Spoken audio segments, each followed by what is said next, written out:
नमस्ते, आप सभी का स्वागत है आज के इस रात्रिकालीन कार्यक्रम में। और आज हम थोड़ा सा डॉक्टरी करेंगे, डायग्नोसिस करेंगे सर जी की।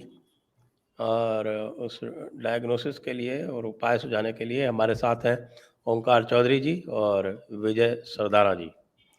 आप दोनों का स्वागत है नमस्कार। आज के इस कार्यक्रम में।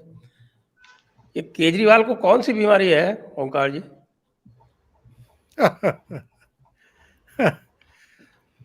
एक कट्टर ईमानदार, एक बेहद शरीफ, भारत को बदलने की तमन्ना रखने वाली एक शख्सियत, और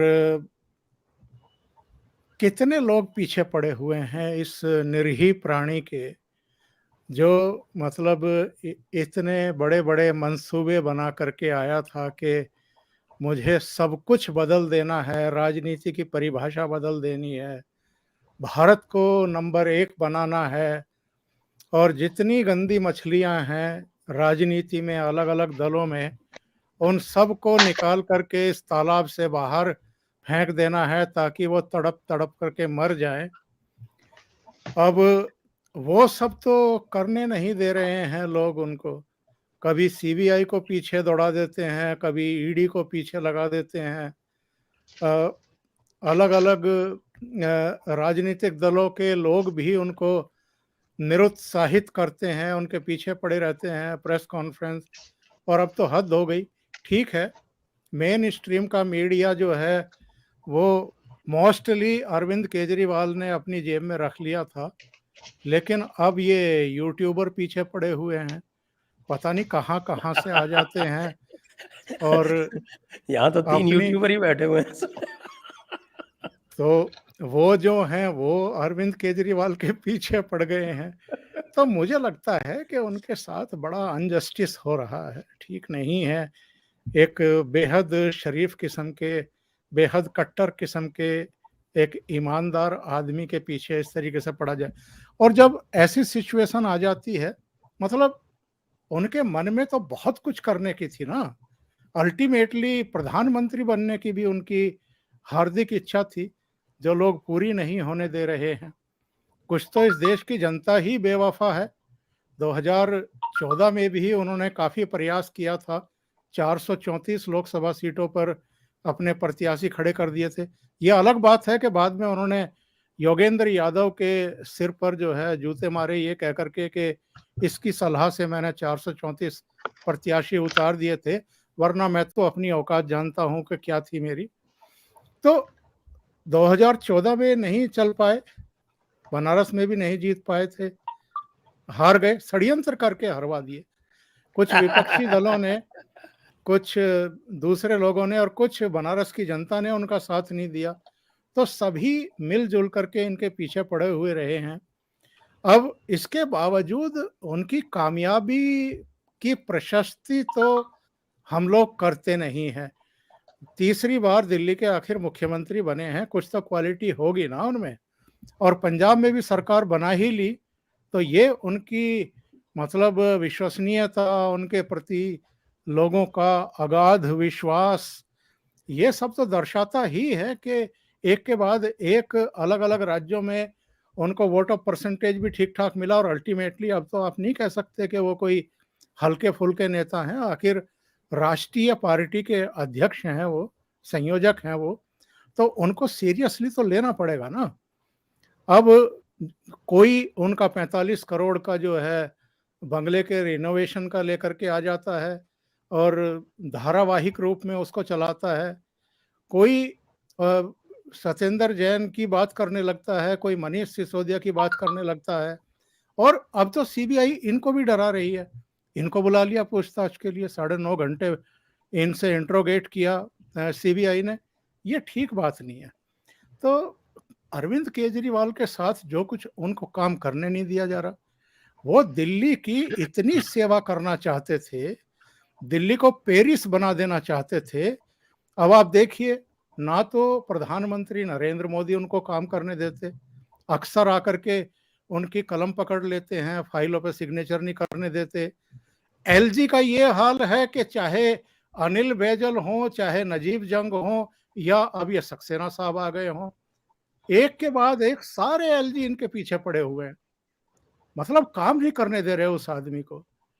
तो ऐसी स्थिति में वो पत्रकारों को गिरफ्तार नहीं कराएंगे तो क्या कराएंगे? अभी एक सिरे से उन्होंने शुरू किया है, पंजाब में एक हत्या चढ़ गई उनके, टाइम्स नाउ, नवभारत की पत्रकार।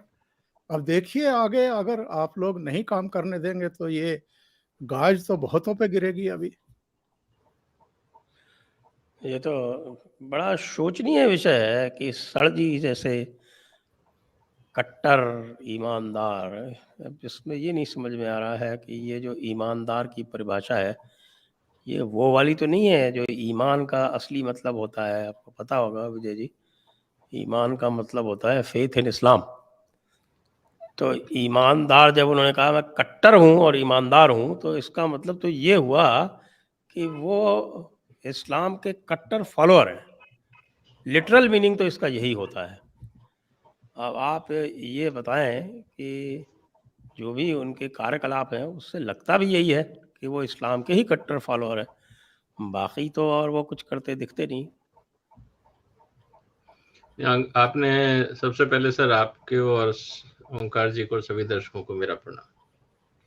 देखिए, आपने एक ओंकार जी से सवाल पूछा था कि आपको क्या लगता है, इनकी तबीयत ठीक है, नहीं है, हालचाल कैसा है।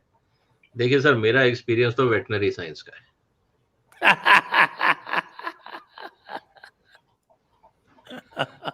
तो सर मैं आपको बता सकता हूँ कि हमारे यहाँ जो पेशेंट आते हैं ना, वो बोल नहीं सकते, आपको सिर्फ उनके हाव भाव से समझना होता है। तो इसीलिए हम थोड़ा सा आसानी से इन चीजों को समझ पाते हैं कि चल क्या रहा है।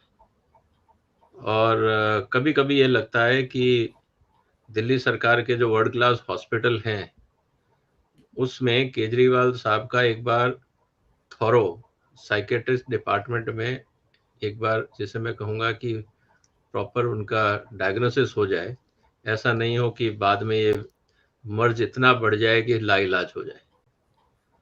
तो मैं क्योंकि उनका शुभचिंतक हूँ, तो मैं तो यही कहूँगा कि वो जितनी जल्दी डायग्नोसिस हो जाए उतनी जल्दी स्वास्थ्य लाभ हो पाएगा।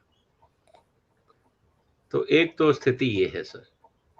और रही बात दूसरी कि जब हम कट्टरता की बात करते हैं, तो सर कट्टरता की बात तो वहीं की जाती है जहां पे स्कोप ऑफ डिस्कशन नहीं होता है, क्योंकि फिर आप एक रिजिड लाइन लेके चल रहे हैं, वहां पे फिर कट्टर आदमी डेमोक्रेसी में नहीं हो सकता, क्योंकि डेमोक्रेसी में तो you have to have a space for the opposite view या डिफरेंस ऑफ ओपिनियन। अब आप ये कह रहे हैं कि नहीं जी, हम तो इतने कट्टर हैं कि हम तो अल्टरनेट व्यू को रिस्पेक्ट ही नहीं देंगे, तो सर फिर इसका मतलब तो बहुत क्लियर है कि हमें डेमोक्रेसी पे विश्वास नहीं। और अब आप कहेंगे कि नहीं वो तो इलेक्टेड हैं, तो इलेक्टेड तो होते हैं लोग। ऐसे तो दुनिया में बहुत सारे देश हैं जहां सो कॉल्ड इलेक्शन के नाम पे लोग सत्ता में आते हैं और बाद में उसी जनता को और उसी समाज के खिलाफ काम करते हैं। ये तो इतिहास भरा पड़ा है इन बातों से। तो सवाल अब ये है कि इस पूरे प्रोसेस के अंदर जो कट्टरता वो दिखा रहे हैं, उसका ऑब्जेक्टिव क्या है? क्या कट्टरता सिर्फ सत्ता तक है, या कट्टर बार बार कहना इसलिए जरूरी है कि जो बाकी इनके कट्टर अनुयायी हैं वो इनके साथ अपने आप को एसोसिएट कर सकें? क्योंकि कट्टर जो चीज होती है वो रेडिकलिज्म का एक रूप होता है। तो आप रेडिकली ऑनेस्ट हैं या आप ऑनेस्ट हैं, ये नहीं पता। तो आप जब इस बात को ये कह रहे हैं कि हम कट्टर हैं, तो कट्टर में तो सर फिर डेमोक्रेसी में स्पेस होता नहीं। हमें तो आप सिर्फ ईमानदार व्यक्ति दे दो, कट्टर ईमानदार नहीं चाहिए। देखिए तो ईमानदार की तो वो है जो मैंने बताई है। नहीं, आपने जो बताई है वो आपने डेमोक्रेटिक परिभाषा बताई है ना सर। मैं तो ये कह रहा हूं कि हमें कट्टर ईमानदार नहीं चाहिए, हमें मात्र ईमानदार इंसान दे दो, हमारा काम हो जाएगा। क्योंकि जब आप कट्टरता की बात करते हैं तो उसके साथ बहुत सारा बैगेज साथ में आता है, और वो बैगेज हमको नहीं चाहिए। तो ये मेरा कहना था कि क्यों कट्टर ईमानदार की परिभाषा से मैं कंफर्टेबल नहीं हूं। मैं सिर्फ इस बात को ये कह के जा रहा हूं कि भाई as a student of science मेरा ये कहना है कि आप मुझे एब्सोल्यूट सिंपल भाषा में कहो कि यह आदमी ईमानदार है। ये मुझे मत बताइए कि ये 90% ईमानदार है या 80% ईमानदार है या 30% ईमानदार है, क्योंकि ईमानदार इज ए एब्सोल्यूट टर्म। और बाकी रही बात कि कट्टर ईमानदार तो मतलब कंप्लीट के ऊपर भी कुछ होता है, वो मुझे नहीं पता है, क्योंकि उसका कोई साइंटिफिक लॉजिक समझ में नहीं आता। तो इसीलिए जो आदमी अपने आप को कट्टर ईमानदार बोलता है, मैं उस आदमी को थोड़ा सा सस्पिशन से देखता हूं कि ये आदमी बियॉन्ड लॉजिक क्यों जाना चाह रहा है। बस इतना सा मेरा एनालिसिस है जब आपने कहा कि ये कट्टर ईमानदार है। जी हाँ, नहीं मैं तो कह रहा था कि वो ईमानदार जो है वो कट्टर इसलिए है क्योंकि वो ईमानदार की जो असली परिभाषा है वो इस्लाम से आती है। ईमान का मतलब होता है फेथ इन इस्लाम। खैर उसको छोड़ते हैं, चलते हैं हम ओंकार जी के पास। ओंकार जी, ये शीश महल के ऊपर इतना हल्ला क्यों है? हाय तौबा क्यों है? मैं तो अगर देखूं तो वो केसीआर ने जो अपने घर बनवाए हैं वो तो मेरे ख्याल से 100, 200, 300 करोड़ के भी होंगे। कोई कुछ नहीं कहता उनके बारे में। एक्चुअल में क्या है कि इनसे एक गलती हो गई शुरू में और उसका नतीजा ये भुगत रहे हैं। इन्होंने शुरू में, जैसे एक आम आदमी कहता ही है हमेशा कि भाई मुझे तो कुछ नहीं चाहिए, बस 2 सूखी रोटी मिल जाए और सोने के लिए एक खाट मिल जाए, चारपाई मिल जाए, और मुझे क्या चाहिए, मुझे तो समाज की, परिवार की, देश की सेवा ही करनी है। तो कुछ वैसा ही भाव लेकर के अरविंद केजरीवाल जैसे संत जो हैं वो राजनीति में आ गए थे। इनके जो गुरु थे श्रद्धेय अन्ना हजारे साहब, उन्होंने इनको रोका भी था कि तुम कहाँ गंदगी में जा रहे हो, वहाँ तो पैसे से सत्ता और सत्ता से पैसा, इसी में उलझ करके लोग रह जाते हैं। पर इनके मन में, इनके हृदय में जो देश के प्रति, समाज के प्रति, दिल्ली के प्रति भावनाएं थी सेवा करने की, तो ये अपने आप को एक्चुअल में रोक नहीं पाए। और उस समय भावावेग में इन्होंने ये कह दिया कि भाई ना मैं गाड़ी लूंगा, ना मैं बड़े बंगले में जाऊंगा, ना मैं सुरक्षा लूंगा, और हम तो सिंपल आदमी हैं और आम आदमी हैं। आम आदमी हैं मतलब आम आदमी पार्टी हैं तो आम आदमी हैं। उस समय ये सिर पर टोपी भी लगाया करते थे, एक मफलर भी डाला करते थे आम आदमी की तरह, अपने साइज से 2-3 इंच बड़ी कमीज भी पहनते थे, जैसे आम आदमी हमें रेहड़ी पर, ठेले पर, इस तरह के मार्केट में खरीदारी करते मिल जाते हैं। ढीली ढाली सी पैंट, बिना मतलब प्रेस की हुई, एक टूटी फूटी सी चप्पल पहन करके भी ये 15 अगस्त और 26 जनवरी के समारोह में पहुंच जाते थे। पर लोगों ने इनको सीरियसली उस तरीके से लिया नहीं कि ये कितने सिंपल आदमी हैं। मतलब चीफ मिनिस्टर बनने के बाद भी मफलर डालते हैं आम आदमी की तरह, और जो कुछ कह रहे हैं उस पर यार भरोसा कर लो। पर जबरदस्ती जो है, जो शासन में बैठे हुए अधिकारी हैं और जो दूसरे लोग हैं, और जिनका आपने जिक्र किया केसीआर वगैरह, जब आप दूसरे राज्यों के मुख्यमंत्रियों से मिलते हैं तो वो मुख्यमंत्री आपके कान में क्या क्या कहते हैं या ये हमें और आपको तो पता चलता नहीं है। तो हो सकता है केसीआर ने ये कहा हो, भाई क्या कर रहे हो केजरीवाल जी, आप अगर सिंपल घर में रहोगे, 2 कमरों के फ्लैट में रहोगे, तो कल को तेलंगाना की जनता भी हमें जूते मारेगी, ये कहेगी कि जब केजरीवाल जी 2 रूम के कमरे में रह रहे, मजे से रह रहे हैं, अपने बच्चों के साथ रह रहे हैं, तो आप क्यों नहीं रह सकते, आप इतने महंगे घर क्यों बनवा रहे हैं। तो कई बार करना पड़ता है। अब ठीक है, उन्होंने बनवा लिया तो कौन सा अपराध कर दिया। सारे मुख्यमंत्रियों के बंगले जो हैं वो करोड़ों करोड़ों में बने हैं, तो इन्होंने भी थोड़ा सा खर्च करवा लिया। अब जब ये चुनाव प्रचार के लिए जाते थे, रोड शो करते थे, तो इनको थप्पड़ पड़ जाते थे। तो आप थप्पड़ से बचने के लिए सुरक्षा लेंगे कि नहीं लेंगे, या इसमें भी इन्होंने कोई अपराध कर दिया? भाई कम से कम आप इतनी सुरक्षा तो लेंगे। दूसरे जो वैगन आर का जिक्र करते हैं लोग कि साहब पहले तो वैगन आर में चलते थे, वो नीली सी थी, फिर बड़ी गाड़ी ले ली, आजकल तो पूरे काफिले के साथ चलते हैं। तो वो भी देख लिया करके इन्होंने। कुछ इनाम मिला क्या कहीं से, या किसी ने कोई प्रशस्ति पत्र दिया क्या, या मोदी सरकार ने इनको भारत रत्न दिया क्या? ना इनके साथियों को दिया। अब वो सत्येंद्र जैन ने इतना बेहतरीन काम किया है मोहल्ला क्लिनिक पर, दुनिया के अलग अलग देशों के लोग देखने के लिए आ रहे हैं, लेकिन ना तो यहाँ का मीडिया सीरियसली लेने को तैयार मोहल्ला क्लिनिकों को, ना यहाँ के प्रधानमंत्री इनको भाव देने को तैयार। अब मनीष सिसोदिया ने कितने बेहतरीन मतलब स्कूल बनवा दिए हैं, लेकिन कोई उनकी तारीफ करने को तैयार नहीं है। अरविंद केजरीवाल जी 24/7 काम कर रहे हैं, दिल्ली की सेवा इतने पूरे मनोयोग से कर रहे हैं, लेकिन कोई उनको उनकी प्रशस्ति करने वाला नहीं है। तो ऐसे में जो है, अब आदमी जो है फ्रस्ट्रेटेड नहीं होगा तो क्या होगा? वही कंडीशन जो है उनके सामने पैदा कर दी गई है। विजय जी, ये जो शीश महल के बाद का जो प्रकरण हुआ है पंजाब में लुधियाना में, जिसमें एक पत्रकार को उठा लिया गया है एक ऐसे बिल्कुल चार्जेस पे, वो क्या दिखाता है? ये जो बीमारी है अधिक बढ़ रही है। सर मैंने आपको कहा ना कि कुछ बीमारियां होती हैं वो वक्त के साथ साथ बढ़ जाती हैं, और अगर उसका इलाज नहीं हो तो फिर वो लाइलाज भी हो जाती है। अब देखिए, आप इस बात को समझिए कि आप लोगों ने ना शीश महल को गलत ढंग से लिया है। आप समझिए कि दिल्ली के अंदर पिछले, जब से, मेरे को एक बात बताइए ईमानदारी से, जब से दिल्ली में लोटस टेम्पल बना है और अक्षरधाम मंदिर बना है, उसके अलावा दिल्ली के अंदर कोई टूरिस्ट स्पॉट बना क्या? नहीं बना ना। नहीं बना।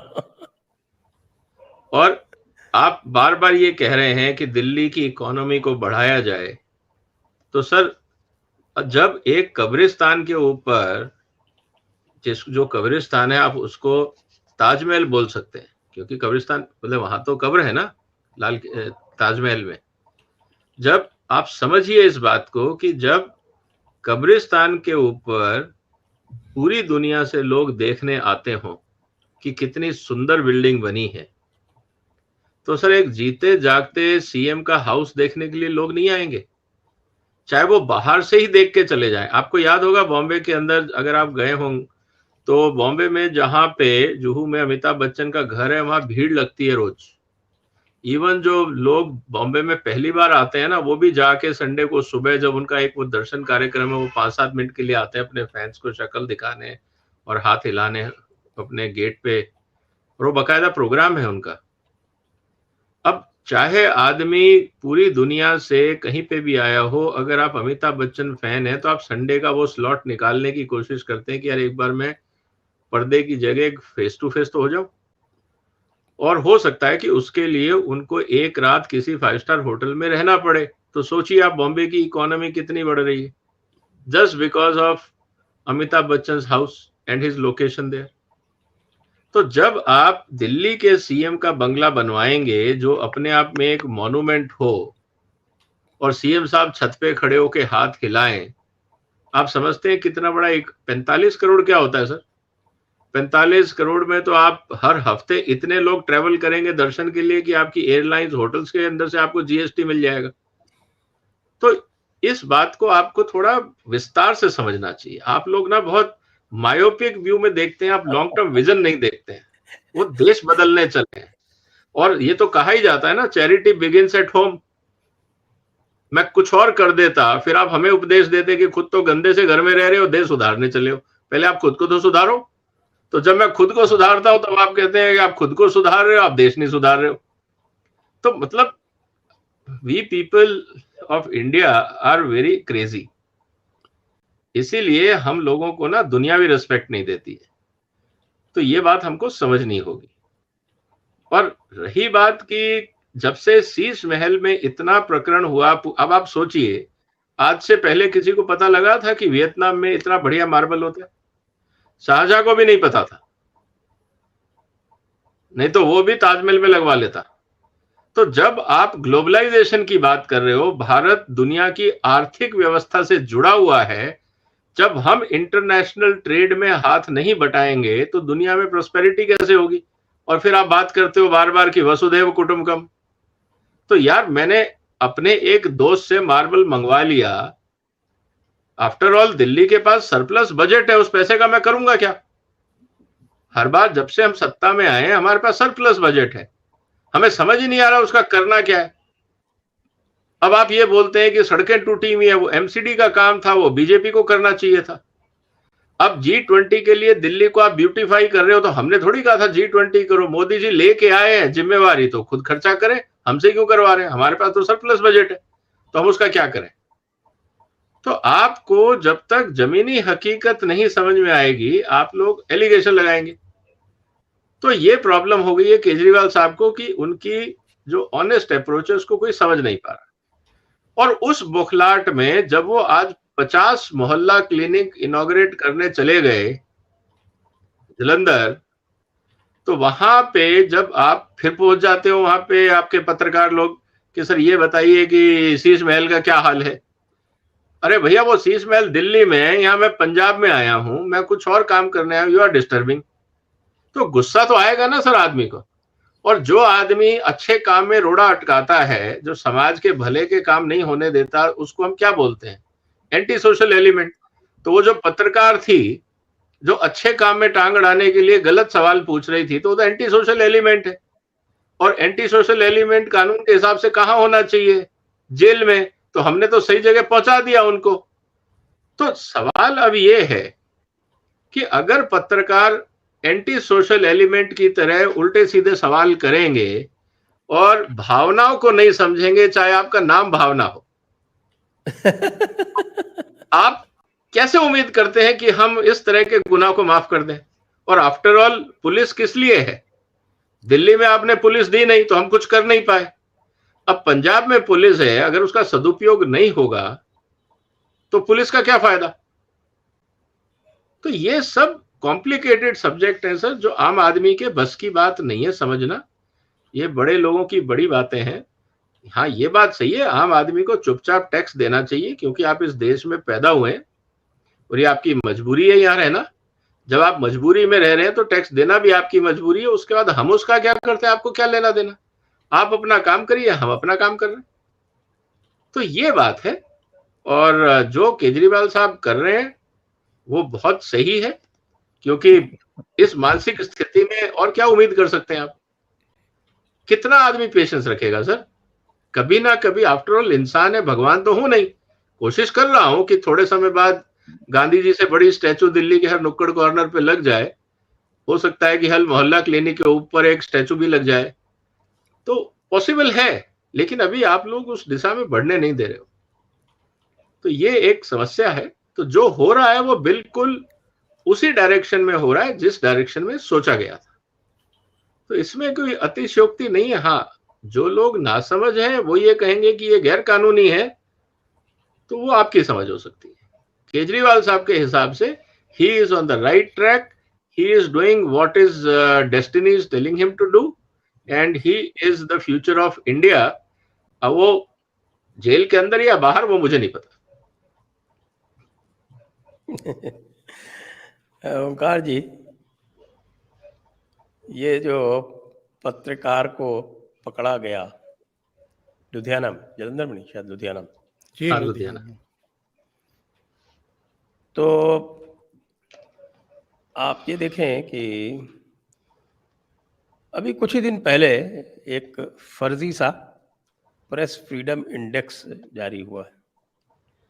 उस प्रेस फ्रीडम इंडेक्स में भारत का स्थान अफगानिस्तान से भी नीचे है, पाकिस्तान से नीचे तो है ही। लेकिन जब इस प्रकार की घटना होती है तो ये सारे के सारे लोग चुप हैं जो इसको अफगानिस्तान से नीचे बता रहे थे। और अब इस घटना का मैं आज देख रहा था कि टाइम्स नाउ और टाइम्स नाउ भारत के अतिरिक्त और किसी चैनल पे कोई विशेष चर्चा भी नहीं हो रही थी। तो क्या केजरीवाल का जो इम्पैक्ट था वो केवल टाइम्स नाउ पर से ही हटा है, बाकी पर अभी भी कायम है? जिस प्रकार से वो एडवर्टाइजमेंट देके और सारी चैनल्स को और सारे प्रिंट मीडिया को खरीदा करते थे। देखिए संजय जी, कुछ सीरियस बातें कर लेते हैं। जो रायता इस आदमी ने फैलाया है, राजनीति में भी, मतदाताओं के बीच भी, ये भी फ्री वो भी फ्री, और जिस तरीके से जो तौर तरीके साम दाम दंड भेद अपना करके जीत दर्ज की है, सरकार बनाई है दिल्ली में भी और पंजाब में भी, इसका खामियाजा तो आने वाली राजनीति और देश के लोग भी भुगतेंगे। वैसे ये भी नहीं है कि अरविंद केजरीवाल फ्री बांटने वाले कोई पहले शख्स हैं, लेकिन इन्होंने चीजें बहुत गलत तरीके से की हैं और सीढ़ियां बना करके ये ऊपर चढ़े हैं। वस्तु स्थिति ये है कि दिल्ली में इन्होंने कुछ नहीं किया है। जो किया है वो केवल फायदा उठाने के लिए किया है। ऐसे काम कराए हैं जहां टेंडर वगैरह छोड़े जाते हैं, जहां हिस्सेदारी, जहां बटाई की गुंजाइश हो। पंजाब को जो चौपट करेंगे, कुछ हद तक कर दिया है, वो भी हमें भुगतना पड़ेगा, देश को भुगतना पड़ेगा, पंजाब की जनता को भुगतना पड़ेगा। दूसरी बात यह है कि जो एक उम्मीद रहती है, आपने उम्मीद जगाई, लोगों ने आप पर भरोसा कर लिया, क्योंकि आप एक ऐसे आंदोलन के गर्भ से पैदा हुए जिसको समर्थन मिला था, खुला समर्थन मिला था लोगों का। वो आपने बहुत सारे लोगों के एक तरीके से दिल तोड़े हैं, उनको बुरी तरीके से झकझोरा है। इनके जो संगी साथी थे, इनके शुरू के संघर्ष के जो इनके सहयोगी थे, उनके साथ इन्होंने क्या किया? कई को तो लगभग लात मार करके बाहर निकाला है पार्टी से, और खुद मुख्तियार बन करके बैठ गए, सर्वे सर्वा बन करके बैठ गए। ऐसे लोगों को ही अब इन्होंने पद बांटे जो यस मैन हैं और जो जैसे ये चाहते हैं वैसे करते हैं, और उसका खामियाजा भी अब लोगों ने भुगतना शुरू कर दिया है। भाई मनीष सिसोदिया के साथ क्या हुआ है? यही तो हुआ है। तो ये, और खुद भी ये बहुत चालाक बन रहे थे कि मैं तो किसी फाइल पर साइन करता नहीं हूं, मेरी तो गर्दन पकड़ी नहीं जाएगी, मैं तो बच जाऊंगा। लेकिन ऐसा तो नहीं है ना कि आप चीफ मिनिस्टर हों और आप जिम्मेदारी और जवाबदेही से बच जाएं, क्योंकि जो भी नीतिगत फैसले होते हैं वो कैबिनेट ही फैसले लेती है। ये अलग बात है कि आपके ऊपर एक एलजी भी बैठे हुए हैं और वो भी चिड़िया बैठाते हैं अपनी सहमति की, लेकिन जिम्मेदारी तो आप ही की बनती है। बीच में एक आध मामलों में एलजी को भी इन्होंने घेरने की कोशिश की थी, लेकिन नई शराब नीति में तो ये खुद ही फंसे हुए थे। इन्होंने तो एलजी को भी भरोसे में नहीं लिया, और उसमें जो जो किया है वो सारा सामने है, जिसके जवाब ये भी नहीं दे पा रहे हैं। तो जो इनको बहुत महंगे घर में रहने की आदत पड़ गई है ना, अब इन्होंने 45 करोड़ तो केवल रिनोवेशन पर खर्च कर दिए, इससे भी महंगे घर में जाने वाले हैं। और पता नहीं सीबीआई राजघाट जाने का मौका अब इनको कब देने वाली है, लेकिन जिस तरीके से मनीष सिसोदिया राजघाट होकर के गए थे हाथ हिलाते हुए, और उनके आसपास तमाम पोस्टर बैनर थे, शिक्षा मंत्री तुझे सलाम और तुझे सैल्यूट, उसी तरीके से ये भी जिस दिन जाएंगे उस दिन दिल्ली भी देखेगी, देश भी देखेगा और शायद विदेश भी देखेंगे।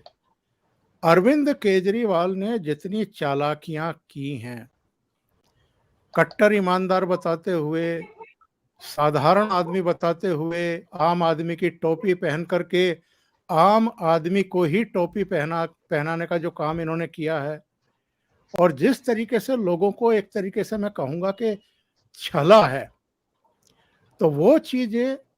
और जो आपका मूल सवाल था, देखिए, मीडिया को इस तरीके से तो आज तक किसी ने नहीं खरीदा, और मैं ये नहीं मानता कि केवल जो है मीडिया हाउसेस को वो विज्ञापनों का ही पैसा गया होगा जो दिल्ली गवर्नमेंट ने जारी किया है।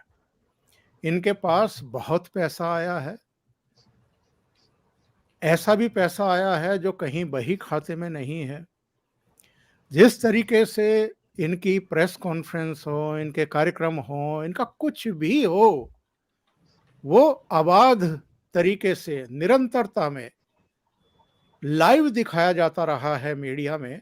वो ऐसे तो नहीं होता है जब तक आपको टेबल के नीचे से पैसा ना पहुंचे। और जो बात आप कह रहे थे कि भावना किशोर की गिरफ्तारी हुई और उस पर केवल टाइम्स नाउ या नवभारत चैनल ही उसको दिखा रहा है और बता रहा है, तो अतीत में हम कई बार ये देख चुके हैं। अर्णब गोस्वामी को जब गिरफ्तार कराया था उद्धव ठाकरे ने, तब क्या हुआ था? तब तो जो स्वनाम धन्य यहाँ के सो कॉल्ड बड़े चेहरे, बड़े पत्रकार, जो एडिटर इन चीफ, जो ओनर हैं बड़े बड़े मीडिया हाउसेस के, वो भी दुम दबा करके बैठे हुए थे। क्यों? अगर किसी भी मीडिया हाउस का एडिटर इन चीफ और ओनर तो छोड़ दीजिए, कोई एक सामान्य सा पत्रकार भी अगर गिरफ्तार किया जाता है और गलत तरीके से गिरफ्तार किया जाता है और सीधे सीधे दिखाई दे रहा है खुली आंखों, भावना को जिस तरीके से गिरफ्तार किया गया है, ये तो बेशर्मी का अनूठा उदाहरण है।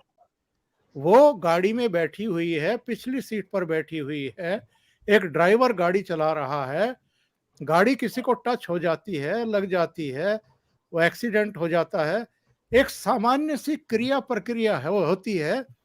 आप भी अगर गाड़ी में पीछे की तरफ बैठे हैं, किसी को चोट लग गई है, तो खिड़की खोल करके आप भी नीचे उतर करके देखेंगे ज्यादा चोट तो नहीं लग गई है, कोई बात तो नहीं हो गई है। और जिसको गाड़ी टच हुई है वो थोड़ा गुस्से में रहता ही है, कुछ हॉट टॉक्स हो ही जाती हैं कई बार, वो कुछ कहता है, आप कुछ कहते हैं। ये सड़कों पर होने वाली आम घटनाएं हैं जो हम भी भुगतते हैं, आप भी भुगतते हैं, और जो दर्शक देख रहे हैं वो भी इसके कभी ना कभी साक्षी बने होंगे। लेकिन ये कहकर के साहब एक दलित महिला को टक्कर मारी, उसके ऊपर गाड़ी चढ़ा दी और फिर उसको अपशब्द कहे क्योंकि वो दलित थी, इसलिए SC ST में ये मामला दर्ज करो और इनको अंदर डाल दो। अरे आप में अगर हिम्मत है, आप में अगर दम है, तो आप टाइम्स समूह से टकराओ ना। उसकी एक छोटी सी पत्रकार जो अभी शायद ट्रेनी है, जिसकी उम्र अभी हार्डली 25 साल है, उस पर आप अपना गुस्सा निकालने की कोशिश कर रहे हो, उसको आप मोहरा बनाने की कोशिश कर रहे हो। मतलब इससे गिरी हुई हरकत और क्या हो सकती है? और जो हरकत अरविंद केजरीवाल ने की है, उससे बुरी हरकत आज का सो कॉल्ड मेन स्ट्रीम का मीडिया कर रहा है।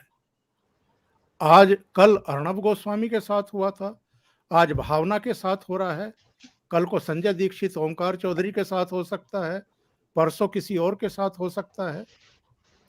आप कहां ले जाकर के छोड़ेंगे मीडिया को? एक टाइम था, मुझे अच्छे तरीके से याद है, राजीव गांधी एक टेलीग्राफ बिल लेकर के आए थे जब वो प्राइम मिनिस्टर थे। दिल्ली की सड़क पत्रकारों से भर गई थी, पूरे राजपथ पर जो है पत्रकार ही पत्रकार दिखाई दे रहे थे। आज जो ये खेमेबंदी में मीडिया बंट गया है या बांट दिया गया है, और जिन जिन तरह के लालचों में फंस गया है मीडिया, उसके चलते यही होगा संजय जी जो आज हमने देखा है। जी जी, मैं दर्शकों से अनुरोध करूँगा कि कृपया आप इस वीडियो को शेयर करें, इसको लाइक करें। आप हमें पत्रम पुष्पम के साथ सपोर्ट करें और याद रखें दी मिलियन सब्सक्राइबर चैलेंज 20 मई तक आपको जयपुर डायलॉग्स को 1 मिलियन तक पहुंचाना है। इस समय हम 9,68,000 पर हैं, यानी कि 14 दिन और 32,000 सब्सक्राइबर्स। तो निश्चित रूप से हम जानते हैं कि जयपुर डायलॉग्स के जो दर्शक हैं और जो सब्सक्राइबर्स हैं वो कितनी क्षमता रखते हैं, हम जानते हैं, और इसलिए आप निश्चित रूप से इस लक्ष्य को पूरा करवाएंगे। तो अब आइए, अब हम विजय सरदाना जी के पास चलते हैं पुनः। विजय जी, ये जो तरह तरह के केस चल रहे हैं उन पर थोड़ा अपडेट कराएं, मनीष और सत्येंद्र और वगैरह वगैरह, लेटेस्ट अपडेट क्या है? सर, लेटेस्ट अपडेट तो ये है, जैसा हम सब ने देखा है कि अभी तक उनको जमानत नहीं मिल पा रही है, और जितने भी आरोप पत्र दाखिल हुए हैं, अब उसमें एक नया डेवलपमेंट ये आ गया है कि ईडी की तरफ से जो चार्जशीट फाइल हुई है उसमें मनीष सिसोदिया का नाम एज ए एक्यूज्ड है। तो ये एक नया डेवलपमेंट है। नहीं, दामाद जी का भी तो नाम आ गया ना, सुना? हाँ, वो उसमें आया है कि ही वॉज प्रेजेंट देयर। अभी वो कार्रवाई आगे चलेगी। मेरा ये मानना है सर कि ईडी और सीबीआई के पास, ये मेरा अपना गट फील है, एविडेंस नहीं है इसलिए मैं कह रहा हूं, मेरा अपना असेसमेंट और गट फील है, ईडी और सीबीआई के पास सारे एंड टू एंड दस्तावेज या एविडेंस आ गए हैं, और सीबीआई और ईडी भी बहुत स्ट्रेटेजिकली जैसे जैसे जरूरत है वैसे वैसे दस्तावेज एक एक करके कोर्ट्स में दे रही है। जब ये खुद प्रेस कॉन्फ्रेंस करके चिल्ला चिल्ला के कहते हैं कुछ नहीं मिला कुछ नहीं मिला, तो अगली चार्जशीट में एक नाम आ जाता है। फिर जो आदमी दूसरा चिल्लाने लगता है कि जी नहीं नहीं देखिए ये तो सब फर्जी केस है, तो अगली बार उसका खाता भी खुल जाता है। तो जो आदमी विचलित है कि मेरे को सरकारी मेहमान नहीं बनाया जा रहा है, उन सबको एक एक करके इन्विटेशन दिया जा रहा है। तो कहने का मतलब यहाँ पे इतना सा है सर कि मुझे लगता है कि जिस तरह से डिजिटल फुटप्रिंट आज हैं और जिस तरह से इंपॉर्टेंट की विटनेसेस सीबीआई और ईडी के कैटेगरी में हैं, उनके साथ उन्होंने सारी चीजें उगलवा ली होंगी। और केजरीवाल साहब को जब बुलाया गया सीबीआई द्वारा सरकारी चाय पिलाने के लिए अपने दफ्तर में, उसके बाद से आपने देखा होगा केजरीवाल साहब की पब्लिक अपीयरेंस बंद हो गई, क्योंकि उनको ये पता है कि वो 56 सवालों में इनके ऊपर 56 कीलें ठोक दी गई, अब वो निकलना मुश्किल है। तो बेहतर है एक कि आप पब्लिक अपीयरेंस से बचें, कि नहीं तो हर रोज, जैसा ओंकार जी भी कह रहे थे कि रोज प्रेस वार्ता होती थी, लाइव टेलीकास्ट होता था, तो अब वो सब बंद हो गया। दूसरा, उसके बाद जब तक उस झटके से संभल पाते, कुछ रणनीति बना पाते, मीडिया ने ये शीश महल का बखेड़ा खड़ा कर दिया। तो वो जो बची खुची जो स्पेस थी कि किसी तरह से हिम्मत करके बाहर आए, वो स्पेस अब खत्म हो गई। इसीलिए अब ना तो वो प्रेस से मिलना चाहते हैं, ना प्रेस कॉन्फ्रेंस करना चाहते हैं। अब सिर्फ क्योंकि आम आदमी पार्टी को प्रॉब्लम ये है कि जब तक टीवी में कैमरे में रोज आएंगे नहीं तो कहीं लोग नाम ही ना भूल जाएं कि कोई पार्टी थी या नहीं थी, इसलिए मजबूरी है कि जो इनके बचे हुए 4-5 अब अपॉइंटेड मिनिस्टर्स हैं, जो 2 नए अपॉइंट हुए, उनकी जिम्मेदारी लगा दी है कि आप करें। तो कुल मिला के स्थिति ये है कि सारे के सारे केस अभी ऑन है, किसी भी केस में जजमेंट आया नहीं है, लेकिन जिस तरह से सीबीआई और ईडी की चार्जशीट्स में नाम ऐड होते जा रहे हैं, इसीलिए मैं कह रहा हूं कि पूरी की पूरी कड़ी ईडी और सीबीआई ने जोड़ ली है। और जिसका नाम आता है वो पहले दिन जरूर चिल्लाता है ये फर्जी है, फंसाया जा रहा है, लेकिन 48 घंटे बाद वो सब जोश खत्म हो जाता है, हवा निकल जाती है, क्योंकि जब वो ठंडे दिमाग से सोचते होंगे कि यार हम चिल्ला किस लिए रहे हैं, कल को मान लीजिए हम ज्यादा चिल्लाएंगे तो ईडी एक और कागज नहीं दिखा दे, तो फिर कहीं के नहीं रहेंगे। तो इसीलिए ये जरूरी है कि आप अपने बचाव में कट्टर ईमानदारी का एक बार स्टिकर खुद ही लगा लें, लेकिन उसका कोई अब मतलब रहा नहीं। तो कहने का मतलब ये है सर कि केसेस वहीं के वहीं हैं, और दुख की बात क्या है, अभी बहुत सारे ऐसे केसेस हैं जो अभी फाइल नहीं हुए हैं। मैं एक बात पहले दिन से बोल रहा हूं ओंकार जी और आपके शो में, कि जितने भी इन्होंने आज तक एक्सपेंडिचर किए हैं टैक्स पेयर के पैसे से, आप उसका इन्वेस्टिगेशन करा लीजिए, आपको हर जगह घपला मिलेगा। क्योंकि देखिए, एक आदमी की टेंडेंसी होती है, एक आदमी जो झूठ बोलता है वो ऐसा नहीं है कि वो शाम को झूठ बोलेगा तो सुबह नहीं बोलेगा, वो घड़ी के हिसाब से नहीं बोलता, वो हर जगह झूठ बोलेगा, उसकी आदत है। जिस आदमी की खुराफात करने की आदत है वो हर जगह खुराफात करेगा। जैसे कहते हैं ना कि लोग, मतलब कि चोर चोरी से जाए, हेरा फेरी से नहीं जाए, तो आप ओपनली नहीं कर रहे हैं लेकिन खुराफात जारी रहेगी, ये रुक नहीं सकती। तो कहने का मतलब ये है कि अभी जितने डिपार्टमेंट बाकी हैं, अभी तो इनके एक मंत्री का नाम आना बाकी है। जिस 3 मिनिस्टर्स की कमेटी ने काम किया था लीकर पॉलिसी को अप्रूव करने का, अभी तो उसमें से 2 जेल में हैं, तीसरे के नाम की तो कहीं अभी चर्चा हुई नहीं, दैट इज कैलाश गहलोत। अब वो भी तो मेंबर थे। तो जब एक क्राइम हुआ है, ऐसा कैसे हो गया कि आपने 2 को अंदर लपेट लिया और 1 को छोड़ दिया, तो उनका नाम भी आना है। फिर रही बात कि साहब पंजाब के अधिकारी बैठे थे लीकर पॉलिसी के लिए, तो क्या ये पंजाब और दिल्ली के बीच में कोई बायलैटरल मीटिंग थी, कोई समझौता हो रहा था ऑफिशियल लेवल पे, तो उसके मिनट्स ऑफ मीटिंग बनने चाहिए। नहीं तो पंजाब के अधिकारी दिल्ली के डिप्टी सीएम के घर पे क्या कर रहे थे, ये अपने आप में सवाल उठ जाता है। और उस समय राघव चड्ढा क्या कर रहे थे, क्योंकि आईपीसी के हिसाब से अगर कहीं पे कॉन्स्पिरेसी हो रही है और आप वहां बैठे हैं तो आप भी गुनहगार हैं, बिल्कुल। अनलेस अदरवाइज आपको ये प्रूव करना पड़ेगा कि मैं तो वहां चाय पिला रहा था, I was just a waiter, या मैं वहां बैठ के सब्जी काट रहा था, मुझे नहीं पता क्या चल रहा है वहां पे। तो कहने का मतलब ये है कि then you have to prove innocence.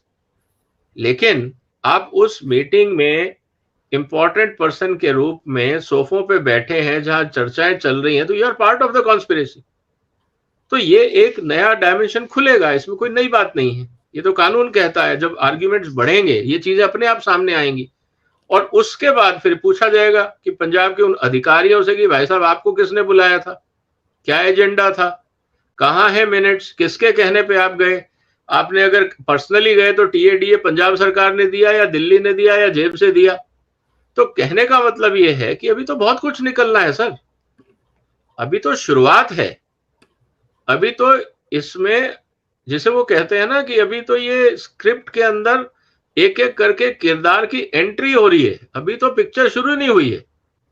अभी तो आप ट्रेलर देख रहे हैं, जैसे कहते हैं कि भाई शुरू में जो टीजर होता है ना, ये तो वो चल रहा है अभी कि ये भी है, अच्छा थोड़े समय ये भी है, ओके ये मेरे को पता नहीं था, अच्छा ये भी है। तो अभी तो सीबीआई और ईडी भी जनता को पूरा एंटरटेनमेंट दे रही, तो वहां पे भी वो सस्पेंस मूवी चल रही। तो कहने का मतलब ये है सर कि अभी तो इनकी प्रॉब्लम खत्म होने वाली नहीं है, और ये मुझे लगता है अगले 10 साल। अब आप समझिए लालू प्रसाद जी का केस कब से चल रहा है,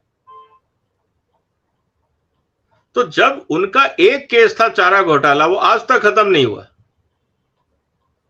25 साल तो हो गए उसको। तो सर केजरीवाल साहब तो कहेंगे जब लालू जी के 25 साल हो गए तो मैंने तो 20 किए हैं, तो मेरा नाम तो बड़ी लिस्ट में आना चाहिए ना। आप मेरे को लालू से कंपेयर कैसे कर सकते हो, I am a bigger position holder. तो ये बात आपको समझनी होगी। और फिर वो रहे अनपढ़, हम रहे पढ़े लिखे, तो we have to have a more sensitive और सोफिस्टिकेटेड वेज ऑफ डूइंग।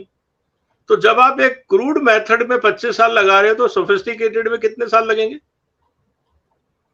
तो कहने का मतलब ये है सर कि अभी तो ये कहानी लंबी चलेगी, इस जिंदगी में तो इनको मुक्ति मिलने वाली नहीं है। और जितनी बार ये केसेस खुलेंगे और रोज नए खुल रहे, अब देखिए मजे की बात सर, 8-10 केसेस तो जो अभी तक पब्लिक डोमेन में आ गए जिसपे कार्रवाइयां चल रही है डिपार्टमेंटल, दोनों तरफ, एक तरफ सीबीआई एक तरफ ईडी, तो वही 10 के 10 केस, क्योंकि मनी मैटर है और करप्शन मैटर है, तो करप्शन सीबीआई देख रही है, मनी मैटर ईडी देख रहा है। तो अगर आप 10 केस हैं तो 10 सीबीआई के पास भी है, 10 ईडी के पास भी है, तो टेक्निकली 20 हो गए। तो 20 केस लड़ने के लिए अगर आप रोज भी हियरिंग करें तो पूरा महीना तो वहीं बैठना है ना, लीव सैटरडे संडे आउट।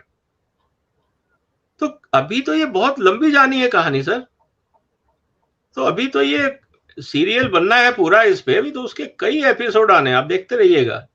मैं तो ये कह रहा था, सोच रहा था एक दिन कि जब लालू जी थे तो मेरे एक कार्टूनिस्ट थे, आपको याद होगा, सुधीर तेलंग, बीकानेर के थे, मेरे मोहल्ले में ही रहते थे यहाँ पे दिल्ली में, हमारे नेबर ही थे। तो एक दिन इवनिंग में वॉक कर, अनफॉर्चुनेटली इज नो मोर, तो एक दिन इवनिंग वॉक करते हुए उनसे बात हुई, कहते यार लालू जी के आने से ना हम कार्टूनिस्टों को बड़ा आराम हो गया, कुछ ना कुछ स्टोरी मिल ही जाती है, तो हम कार्टूनों की रोजगारी ना जो है, मतलब कि एंगेजमेंट और एम्प्लॉयमेंट लालू जी सिक्योर कर देते हैं। मुझे लगता है केजरीवाल साहब ने हिंदुस्तान का जीडीपी बढ़ाने का ठेका ले लिया है वाया यूट्यूबर, तो आप देखिए। सही है। आइए अब हम चलते हैं दर्शकों के पास, दर्शकों के प्रश्नों पर ले लेते हैं। बड़े अच्छे अच्छे प्रश्न आए हैं दर्शकों के, तो देखते हैं दर्शक क्या पूछ रहे हैं। ईशान तिवारी जी कह रहे हैं वी ऑल आर रॉन्ग, एक बेईमान पूरी ईमानदारी से बेईमानी करता है और ऊपर से एके इज कट्टर ईमानदार, he always said this and we all misunderstood it. Omkar ji, कट्टर ईमानदारी से वो काम कर रहे हैं जो करने आए थे। मैं तो शुरू से ही कह रहा हूँ कि अरविंद केजरीवाल जिस भावना से आए थे सेवा करने के लिए, लोग समझ ही नहीं पा रहे हैं और उनके पीछे पड़े हुए हैं। और कॉन्फिडेंस देखिए आप अरविंद केजरीवाल का, वो ये जो महल बनाया है उन्होंने, ये तो ये सोच के बनाया था ना कि मैं बहुत लंबे समय तक दिल्ली की सेवा करने वाला हूँ, और जब इतना लंबा समय मुझे लगना है दिल्ली की सेवा करने में, क्योंकि पेरिस कोई 1-2 रात में तो बन नहीं जाती है। अगर आपने ये वादा कर दिया और एक बार संकल्प ले लिया कि मुझे दिल्ली को पेरिस बनाना है, तो वो बना करके ही रहेंगे। इससे कम तो उन्हें कुछ मंजूर आज की तारीख में है नहीं। तो पेरिस बनेगा कब तक ये तो उन्होंने नहीं बताया, पर हाँ बनाएंगे। तो इसके लिए बहुत लंबा समय लग सकता है, 30 साल, 40 साल, 50 साल। तो उसके लिए एक ठीक ठाक घर तो कम से कम रहना चाहिए। पर अगर सीरियस नोट में कहें तो ये जो कट्टर ईमानदार जी ने एक न्यारा बंगला बनाया है, मुझे लगता नहीं है कि इसमें ये ज़्यादा समय रहेंगे। और अगर मुख्यमंत्री पद से इनको इस्तीफा देना पड़ा और ये बड़े और महंगे घर में पहुंच गए सिसोदिया और सत्येंद्र जैन के पास, तो फिर इनका परिवार भी नहीं रह पाएगा इस शीश महल में। तो पता नहीं, मतलब किसके भाग्य में लिखा है कि शीश महल में आकर के जो रहेगा। जैसा विजय जी ने कहा था, इसको तो एक एग्जीबिशन म्यूजियम बना देना चाहिए, म्यूजियम बना देना चाहिए। नेक्स्ट,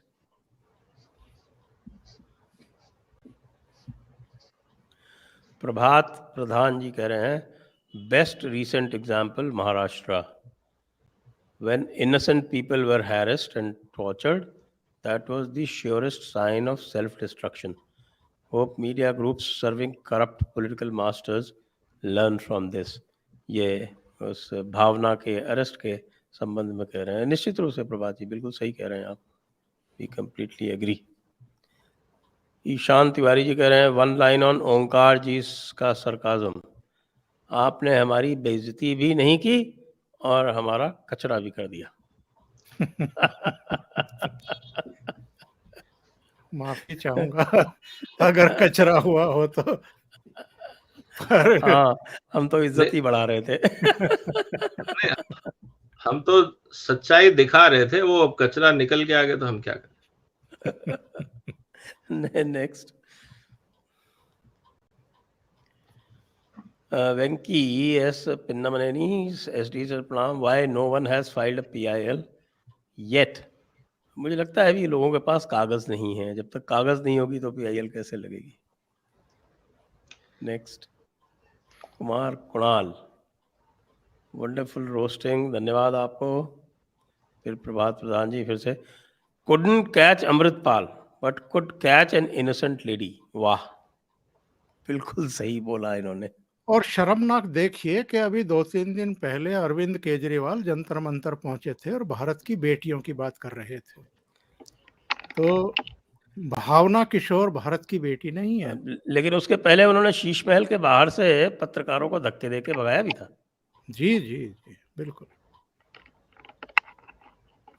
सर, ये जो सवाल लिखा गया है, that actually shows the competency कि भैया हम एक निहत्ती लड़की तक ही अपनी औकात दिखा सकते हैं एज ए पंजाब पुलिस, उसके आगे हमसे उम्मीद मत करो। टेररिस्टों को पकड़ना हमारा काम नहीं है, वो मोदी जी जाने और अमित शाह जाने। अपना काम तो सिर्फ वसूली करना है और लड़कियों को पकड़ना है, इसके अलावा डोंट एक्सपेक्ट बियॉन्ड। जी बिल्कुल सही है। तो इसी के साथ प्रश्न पूर्ण होते हैं और आज के इस कार्यक्रम को हम यहीं पर पूर्ण विराम करेंगे। आप सभी दर्शकों को बहुत बहुत धन्यवाद। ओंकार जी आपको बहुत बहुत धन्यवाद। विजय जी आपको बहुत बहुत धन्यवाद। जय हिंद। नमस्कार नमस्कार, बहुत धन्यवाद। नमस्कार, वंदे मातरम।